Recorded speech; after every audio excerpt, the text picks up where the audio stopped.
आज आपके चैनल के माध्यम से हमारे देश का भविष्य जो हमारे छात्र छात्राएं हैं उन सभी के लिए मैं उनकी आगामी वार्षिक परीक्षा के लिए, बोर्ड परीक्षाओं के लिए शुभकामनाएं प्रेषित करना चाहता हूं और साथ ही साथ मैं आपको एक छोटा संदेश भी देना चाहता हूं कि आप लोग अपने अपने विद्यालय के जो शिक्षक गाइड हैं उन शिक्षकों और अपने जो भी मार्गदर्शक गाइड टीचर्स हैं उनके आप संपर्क में रहें और इस समय कतई अपने अंदर किसी भी प्रकार की नकारात्मकता को ना आने दें। बिल्कुल भी अगर किसी प्रकार की नकारात्मकता आपके अंदर आती है या आपको कभी भी ऐसा कहीं महसूस होता है कि आपके मार्क्स किसी सब्जेक्ट विशेष में कम आने की संभावना है या आपको लगता है कि मैं शायद इस परीक्षा में पास ना हो पाऊँ, जब भी कभी ऐसा आप महसूस करें तो तत्काल अपने विषय शिक्षकों से या जो भी शिक्षक मार्गदर्शक आपके हों उनसे आप तत्काल संपर्क करें या अगर संभव हो सके तो किसी साइकोलॉजिस्ट से भी आप बात कर सकते हैं और आपके जो भी शुभचिंतक या जो भी मार्गदर्शक आपके आसपास आपके संपर्क में हो उनसे जरूर मिलें। अपने माता पिता से भी मिल सकते हैं। और दूसरा, मैं आपसे ये कहना चाहता हूं कि जो बच्चे अच्छी तैयारी कर रहे हैं वो भी बिल्कुल मैं अपेक्षा करूंगा कि ओवर कॉन्फिडेंस में ना रहे, क्योंकि परीक्षाओं में अगर जो बच्चे ओवर कॉन्फिडेंस में चले जाते हैं तो लास्ट मोमेंट में जाकर के उनका परफॉर्मेंस खराब होने के पूरे चांसेस रहते हैं।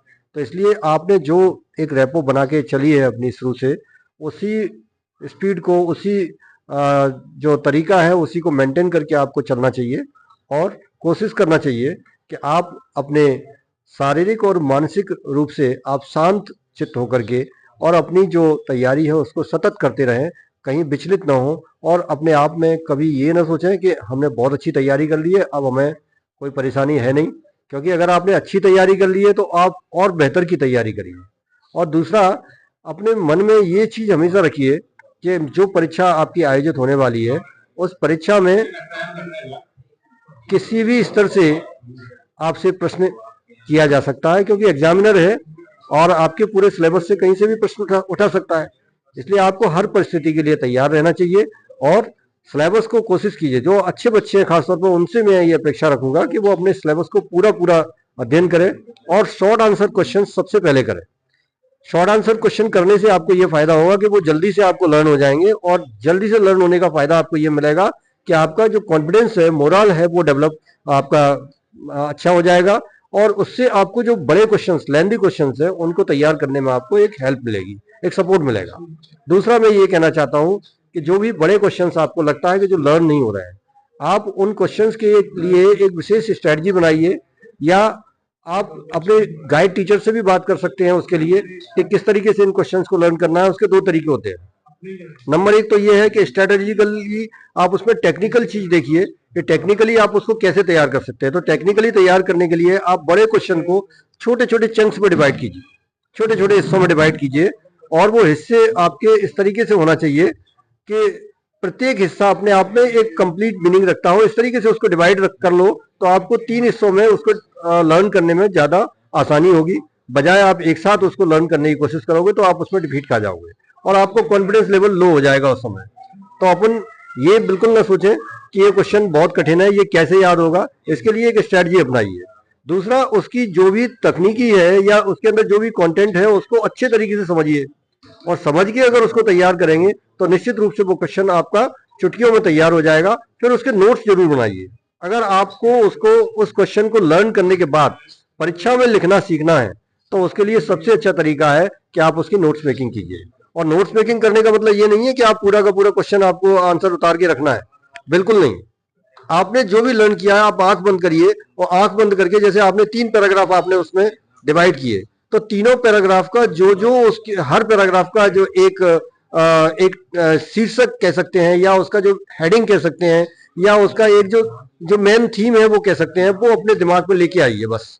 और एक बार दिमाग में जैसे ही हर पैराग्राफ की एक थीम आए उसको आप नोट करिए तत्काल।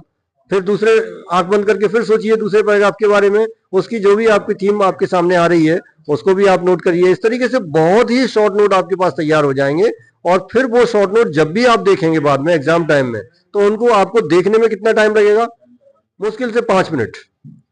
और 5 मिनट के अंदर ये मान के चलिए कि पूरा का पूरा जो आपने अपने दिमाग में अभी तक लर्न किया था वो तत्काल आपका रिमाइंड हो जाएगा और आपको वो जो है रिकॉल मेमोरी जिसको कहते हैं ना, रिकॉल मेमोरी, तो वो रिकॉल मेमोरी इतनी अच्छी होगी कि एग्जाम में जब भी लिखेंगे और वो क्वेश्चन आ गया तो आपको सोचना नहीं पड़ेगा उस क्वेश्चन को लिखने के लिए, आप तत्काल उस क्वेश्चन को आपके दिमाग में रिकॉल करेंगे और लिखते हुए चले जाएंगे और आपको बेहतरीन मार्क्स आपको प्राप्त होंगे। तीसरी एक चीज और मैं बताना चाहता हूं आपको, अच्छे नंबर अगर आपको प्राप्त करने हैं तो कि आप टॉपर्स की कॉपियां जरूर देखें। जो पिछले साल के टॉपर्स हैं उनकी कॉपियां जरूर देखें, अपने टीचर्स से कहें, अगर आप लोग नहीं निकाल सकते हैं तो आपके टीचर्स जरूर आपको हेल्प करेंगे। तो इसीलिए मैं आपसे बार बार कह रहा हूं कि आप अपने टीचर्स के संपर्क में रहें, विद्यालय नियमित रूप से पहुंचे और विद्यालय में अगर रहेंगे तो टीचर अपनी तरफ से हर संभव प्रयास करेगा, क्योंकि शिक्षक कभी भी अपने छात्र का बुरा नहीं चाहते और हर संभव प्रयास करते हैं वो कि हमारे स्कूल का रिजल्ट बेहतर हो, हमारे विद्यार्थी जो है वो अच्छे से अच्छे मार्क्स लेकर के आए, क्योंकि हो ना हो कहीं ना कहीं जो उनका जो आउटपुट है वो आपके छात्रों के रूप में ही दिखाई देता है। अगर आप लोग अच्छा करेंगे तो शिक्षक का आउटपुट अच्छा माना जाता है। तो इसलिए आप शिक्षक के संपर्क में जाएंगे तो आपको फायदा मिलेगा और शिक्षक आपको ये समझाने में बताएंगे भी कि किस तरीके से आपको एग्जाम के अंदर लिखना है, क्योंकि वो लोग कॉपियां जांचते हैं, उन्हें पता होता है। हम लोग जब बोर्ड परीक्षा की कॉपियां चेक करते हैं तो अच्छे विद्यार्थी जिस तरीके से लिखते हैं तो वो मॉडल हम आपको बता सकते हैं, वो तकनीकी आपको हम बता सकते हैं कि किस तरीके से लिखना चाहिए कायदे से। कोई भी क्वेश्चन छोड़ना नहीं है, जो सबसे अच्छे क्वेश्चन आपसे बन रहे हो उन क्वेश्चंस को पहले करिए ताकि आपको आपका कॉन्फिडेंस लेवल बूस्टअप हो, और कॉन्फिडेंस जब आपका बूस्टअप हो जाएगा तो आपसे जो क्वेश्चन कम भी बन रहा होगा ना उसको भी बहुत अच्छे तरीके से आप लिख पाएंगे। ठीक है। दूसरा ये है कि लिखने का एक जो तरीका होता है उसमें भी थोड़ा सा आप लोग ध्यान रखें कि बोर्ड परीक्षा की अच्छे क्वेश्चन आपसे बन रहे हो उन क्वेश्चंस को पहले करिए ताकि आपको आपका कॉन्फिडेंस लेवल बूस्टअप हो, और कॉन्फिडेंस जब आपका बूस्टअप हो जाएगा तो आपसे जो क्वेश्चन कम भी बन रहा होगा ना उसको भी बहुत अच्छे तरीके से आप लिख पाएंगे। ठीक है। दूसरा ये है कि लिखने का एक जो तरीका होता है उसमें भी थोड़ा सा आप लोग ध्यान रखें कि बोर्ड परीक्षा की कॉपियों में लिखते समय ऐसा ना करें बिल्कुल भी कि पूरी कॉपी को आप भर करके चलते हैं। कई बच्चे हम लोगों ने देखे हैं कॉपियां जो चेक करते हैं बोर्ड की तो उसमें पूरी कॉपियों को भर देते हैं, तो ऐसा ना करें, बल्कि उसमें मार्जिन छोड़ें साइड से। मार्जिन जो बोर्ड की परीक्षा में ऑलरेडी दिया रहता है तो उसका अपन ध्यान रखें, उसके अंदर ना घुसे। जितना मार्जिन टीचर की मार्किंग के लिए छोड़ा जाता है उसको छोड़ के चले हमेशा, और साइड में भी मार्जिन छोड़ दें तो भी कोई बुराई नहीं है ना। दूसरा, जो एक क्वेश्चन के बाद सेकंड क्वेश्चन जैसे ही आता है तो उस बीच में भी आपको निश्चित रूप से बीच में स्पेस देना चाहिए, कम से कम 3 लाइन का स्पेस देना चाहिए। क्वेश्चन नंबर स्पष्ट होना चाहिए। अगर इनमें कहीं भी कंफ्यूजन आपको होता है तो जो वैल्यूअर होता है वो वैल्यूअर भी अपने दिमाग में उसको उलझन पैदा होती है और वो कहीं ना कहीं उसकी मार्किंग पर उसका असर दिखाई देता है, अच्छी मार्किंग नहीं होगी, ये बिल्कुल मान के चलिए आप। तीसरा, कोशिश कीजिए कि एकदम फेयर वर्क होना चाहिए। आपकी जो बोर्ड परीक्षा की कॉपियां आप लिखते हैं उसमें फेयर वर्क होना चाहिए, आपकी राइटिंग अच्छी होना चाहिए। इसके लिए आप सतत लिखने का अभ्यास भी करते रहे। जो मैंने आपको बताया ना कि नोट्स मेकिंग करिए, तो नोट्स मेकिंग में पूरा नहीं नोट करना होता है, आपको शॉर्ट में नोट करना होता है, और नोट मेकिंग आपको रिविजन में बहुत फायदा देती है। ये सबसे बड़ा रामबाण है, ये मान के चलिए। अगर आप नोट मेकिंग अच्छे से कर पाते हैं तो आपको ये मानिए कि बोर्ड परीक्षा की तैयारी में बहुत बड़ी हेल्प मिलने वाली है इससे। किताबों का कभी दामन मत छोड़िए, क्योंकि बुक्स में जैसे खासतौर पर साइंस के लिए जैसे आप तैयारी करते हैं तो साइंस के लिए बुक्स का जरूर सहारा लेना चाहिए, क्योंकि जो डायग्रामेटिक रिप्रेजेंटेशन जो रहता है उसके बगैर आप किसी क्वेश्चन को अच्छे तरीके से लर्न नहीं कर सकते। क्योंकि पूरा का पूरा जो स्ट्रक्चर है, जैसे मान लो आप किसी उसका मान लो फोटोसिंथेसिस आप समझना चाहते हैं तो फोटोसिंथेसिस किस किस तरीके से उसकी क्या प्रोसेस है, वो पूरा जो डायग्रामेटिक रिप्रेजेंटेशन उसके अंदर दिया रहता है उससे आप बहुत अच्छे तरीके से समझ सकते हैं, और फिर आपको पढ़ने की भी ज्यादा जरूरत नहीं रहेगी। एक नॉर्मल आप उसकी प्रोसेस आप एक बार अपने दिमाग में पढ़ लेंगे और उसको जो डायग्रामेटिक रिप्रेजेंटेशन दिया गया है उसको आप एक बार उसको समझ लीजिए, फिर आपको तत्काल उसका आंसर आप लिख पाएंगे और बहुत अच्छे नंबर उसमें प्राप्त हो जाएंगे। ऐसे ही मैं इंग्लिश के लिए भी कहना चाहता हूं कि इंग्लिश को भी लर्न करते समय जैसे बड़े क्वेश्चंस ज्यादातर रहते हैं, क्योंकि 11 12 10th 11 12th में खासतौर पर थोड़ा सा लेवल अप हो जाता है तो उस समय बड़े क्वेश्चंस को लर्न करने में थोड़ी कठिनाई जाती है। तो मैं वही कहूंगा कि एक एक इन्फॉर्मेशन को अलग अलग करके आप लर्न करेंगे तो आपको बहुत अच्छे से लर्न हो जाएगा। हम लोग क्या गलती करते हैं, जैसे कोई एक सेंटेंस है तो उस सेंटेंस की एक एक वर्ड टू वर्ड हम लर्न करने की कोशिश करते हैं। वर्ड टू वर्ड लर्न ना कर करके आप उसकी एक एक इन्फॉर्मेशन को लर्न करना शुरू करिए। निश्चित रूप से आपको वो क्वेश्चन बहुत अच्छे तरीके से लर्न होगा और कभी नहीं भूलेंगे फिर आप, अगर आपने उसकी इन्फॉर्मेशन सही तरीके से समझ ली है तो। सूचनाओं के साथ उसको पढ़िए, पूरा का पूरा एक सेंटेंस उठाइए, उसमें क्या सूचना है, फिर अगला सेंटेंस उठाइए, इस तरीके से आप उसको तैयार कीजिए, तो आप इंग्लिश को भी बहुत बेहतर तरीके से कर पाएंगे।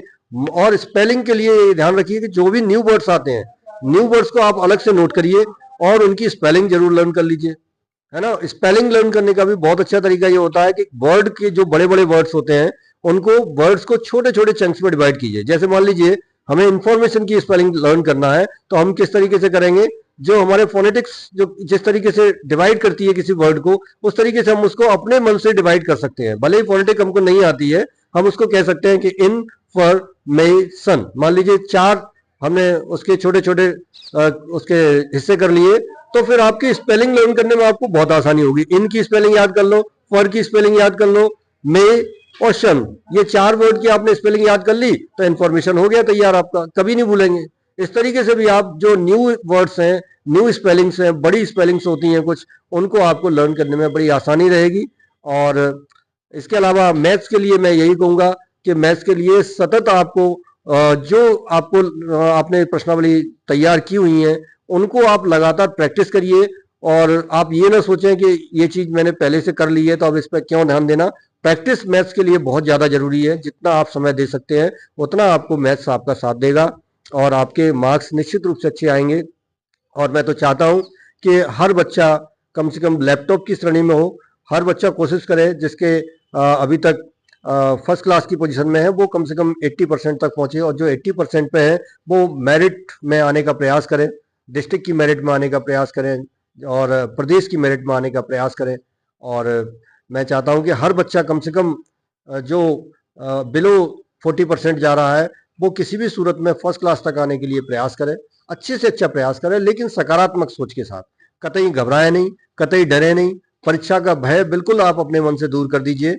और परीक्षाएं जीवन में बहुत होती है, अगर इस परीक्षा में कुछ ऊपर नीचे होता भी है तो इससे कोई हमारा जीवन खत्म नहीं होने वाला है। इसलिए ऐसा आप अपने मन में कतई डर भय न रखें। जिस तरह के आजकल वातावरण देखने को मिल रहे हैं, हमारे बच्चे डर भय के कारण कई गलत निर्णय ले लेते हैं, अपने जीवन के लिए बहुत ही खतरनाक डिसीजन ले लेते हैं, जो कि न सिर्फ उनके लिए बल्कि उनके परिवार के लिए बहुत दुखदाई होते हैं। और उनके परिवार वाले उनके ऊपर क्या बीतती है वो तो सब हम लोग देखते ही है।